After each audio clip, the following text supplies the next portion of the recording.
अस्सलाम वालेकुम everyone, welcome back to my YouTube channel. I am back with another video और आज मैं जिस फ़ोन का रिव्यू करने वाला हूँ ये सैमसंग की एक बेस्ट स्मार्टफोन है। 2019 का ये स्मार्टफोन और काफ़ी ज़्यादा फ्लैगशिप डिवाइस रही है अपने टाइम पर, और आज भी आप इस स्मार्टफोन को एक फ्लैगशिप डिवाइस डेफिनेटली कंसिडर कर सकते हो। जी हाँ गाइज, मैं बात कर रहा हूँ सैमसंग गैलेक्सी नोट 10 प्लस की।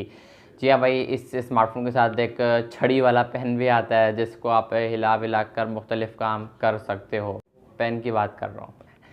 खैर, मजाक की बात अलग है।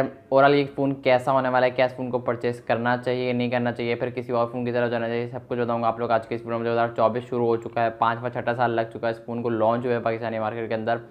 क्या ये स्मार्टफोन अब भी वही परफॉर्मेंस प्रोवाइड कर पाता है जो कि 2019 में 20 में प्रोवाइड कर रहा था? तो जानने के लिए वीडियो का एंड तक ज़रूर देखना। अगर तो आप इस फ़ोन को लेने की सोच रहे हो तो काफ़ी सिचुएशन ऐसी हैं जहाँ पर आप रुक सकते हो इस फ़ोन को परचेज़ करने, तो इसलिए मेक श्योर वीडियो का एंड तक ज़रूर देखना। पसंद आया तो ऑब्वियसली बात है लाइक कर देना, चैनल पहली बार हो तो सब्सक्राइब लाजमी करना, क्योंकि इस तरह का इंटरेस्टिंग कंटेंट हम लोग चैनल टाइम टू टाइम में लाता रहता हूँ। हम बढ़ते हैं डायरेक्ट वीडियो की तरफ, इससे पहले कि और ज़्यादा टाइम ज़ाया हो जाए। देखो, और जब आप फ़ोन को परचेज़ करने जाओगे, फ़ोन को बाय करने जाओगे, तो काफ़ी सिचुएशन इस स्मार्टफोन के अंदर ऐसी हैं जो कि क्रिएट हुई होती हैं। जैसे कोई 5G वाला फ़ोन है, बेसिकली ये smartphone 5G phone kit phones की कैटेगरी में ये स्मार्टफोन आपको देखने को मिल जाएगा। 12 GB रैम 256 GB वाला वेरिएंट अराउंड 70,000 के आसपास, 60 to 70,000 स्मार्टफोन की प्राइस होगी। PTA अप्रूव्ड की सिंगल सिम अप्रूव्ड वाला लेना, डुअल सिम वाला मत लेना जो कि कुछ काम वाम करके डुअल सिम बनाया होता है, उन्होंने पैच किया हुआ होता है। ये तो बेटर है कि नॉन पीटे की तरफ जाओ, बस ये होगा सिम नहीं चलेगी, आप बाकी हॉटस्पॉट से लेकर नेट वगैरह सब कुछ चलता है उस फ़ोन के अंदर। तो बाकी बहुत जुगाड़ आए हैं भाई सिम वगैरह चलाने के, पता नहीं क्या हो, फिर कभी आना बताऊँगा। तो मैं ये रिकमेंड करूँगा आप सबसे पहले इस फ़ोन के नॉन पीटे की तरफ, बिकॉज ये स्मार्टफोन एक 5G फ़ोन है, 5G प्रोसेसर के साथ है। डेफिनेटली ये स्मार्टफोन एक सिंगल सिम अप्रूव्ड आपको देखने को मिलेगा। अब वो भी पैचडी होगा, अब क्या करें यार, टैक्सेस इतने महंगे हो गए, लेकिन मैं रिकमेंड करूँगा आपको कि आप इस फ़ोन को नॉन पीटे की तरफ लेकर जाओ।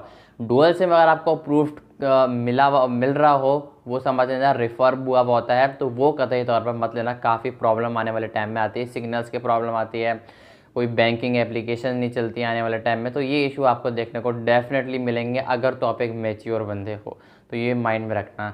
सबसे पहले बैक डिज़ाइन की बात करूँ ना, बैक ये स्मार्टफोन एक काफ़ी प्रीमियम एक नेक्स्ट लेवल की ये फिनिशिंग लेकर आता है। बैक इस स्मार्टफोन के गिलास की है और ये रिफ्लेक्शन वाली बैक है। फिंगरप्रिंट हाँ थोड़ा बहुत जल्दी कैच जल्दी पकड़ लेता है ये, नो डाउट यार, स्टिल काफ़ी बेहतरीन स्मार्टफोन का डिज़ाइन है। आई थिंक सो कि राउंडेड फ्रेम है ये smartphone, like circle boxy frame नहीं है, राउंडेड फ्रेम है। साइडों से एलुमिनियम का है, पता नहीं किसका, गिलास का ही है। फ्रंट से भी आपको एक्सपीरियंस एकदम बेहतरीन होने वाला है, और नीचे से भाई पेन निकलता है जादू वाला, जिससे आप मुख्तलिफ काम वगैरह कर सकते हो। लाइक अगर आपको अपनी उंगली को यूज़ नहीं करना तो आप पेन निकाल कर यूज़ कर सकते हो, और आप पेंटिंग वगैरह भी कर सकते हो जहाँ तक मेरी नॉलेज है।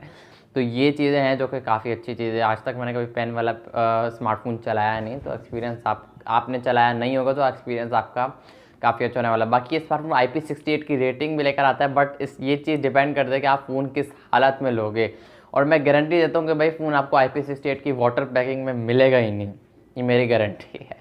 और अगर दुकान वाला बोले कि भाई ये स्मार्टफोन खुला हुआ नहीं है, तो आप परचेज़ करने से पहले उसी वक्त उसके सामने फ़ोन को पानी के अंदर, पानी के बॉल में जो भी हो उसके अंदर डाल कर देखना।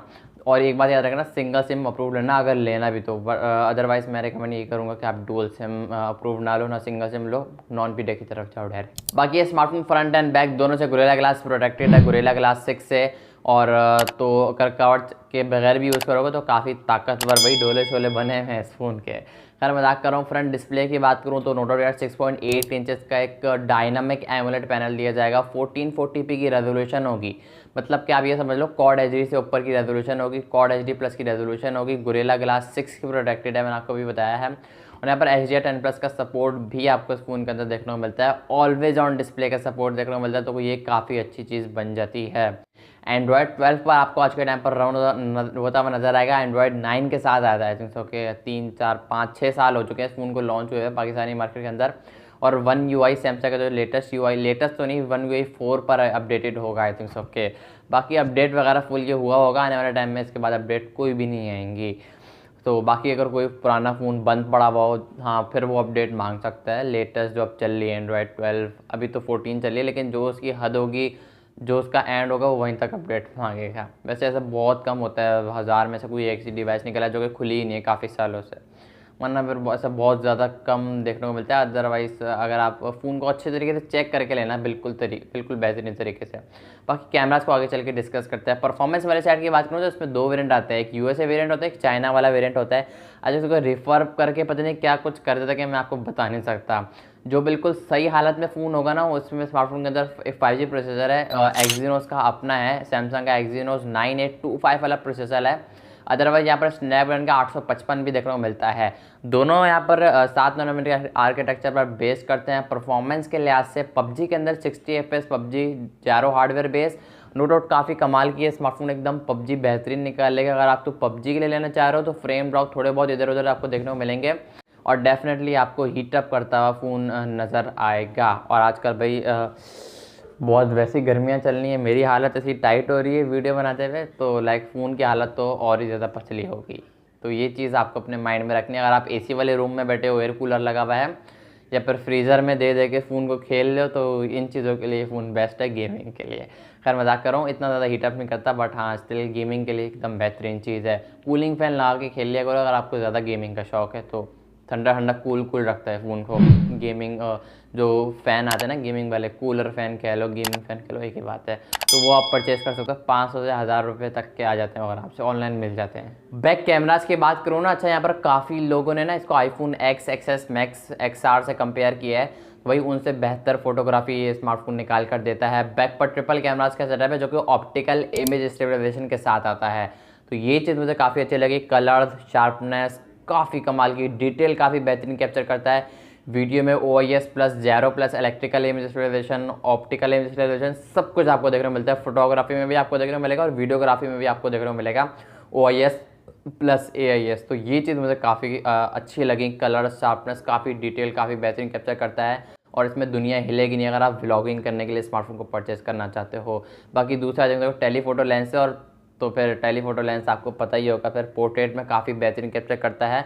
वरना आजकल जो फ़ोन आ रहे हैं ना वो ब्लर बैकग्राउंड इतना कर देता है कि आर्टिफिशियल लगता है और जो साइडों के एजेस हैं वो अच्छे तरीके से कवर नहीं कर पाते। तो इस फ़ोन के अंदर ऐसा कोई सीन देखने को नहीं मिलता है। क्लोजअप शॉट्स लो या फिर किसी ऑब्जेक्ट की फ़ोटो लो या फिर किसी ह्यूमन बीइंग की फ़ोटो लो, बेहतरीन सारी चीज़ें स्मार्टफोन में काम करती हैं। बाकी फ्रंट पे भी ये स्मार्टफोन 4K 60 FPS को सपोर्ट करता है। बैक से भी सेम सिचुएशन है, 4K 60 FPS को सपोर्ट करता है, प्लस OIS प्लस AIS।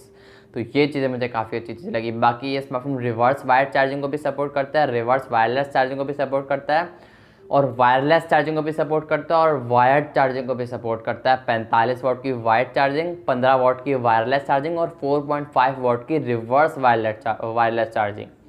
अगर आप इस फ़ोन को परचेज़ करते हो और अगर आपको इस फ़ोन से सैमसंग Note 10 Plus से किसी दूसरे फ़ोन को, किसी आईफोन को चार्ज करना है तो दोनों को चिपकाओगे भाई, आपका आईफोन चार्ज होना स्टार्ट हो जाएगा, इसका ये मतलब है। बाकी ये स्मार्टफोन 4300 mAh की बैटरी लेकर आता है। बैटरी बैकअप इतना अच्छा आपको देखने को मिलेगा, दिन में 2 बार चार्ज करना पड़ सकता है, नॉर्मल टू अगर आपको थोड़ा बहुत ज़्यादा यूज़ है, बहुत ही ज़्यादा यूज़ है, 24 घंटे लगे रहते हैं फ़ोन में, लाइक ऑनलाइन काम आजकल बढ़ गए हैं, तो 3 बार भी चार्ज करना पड़ सकता है।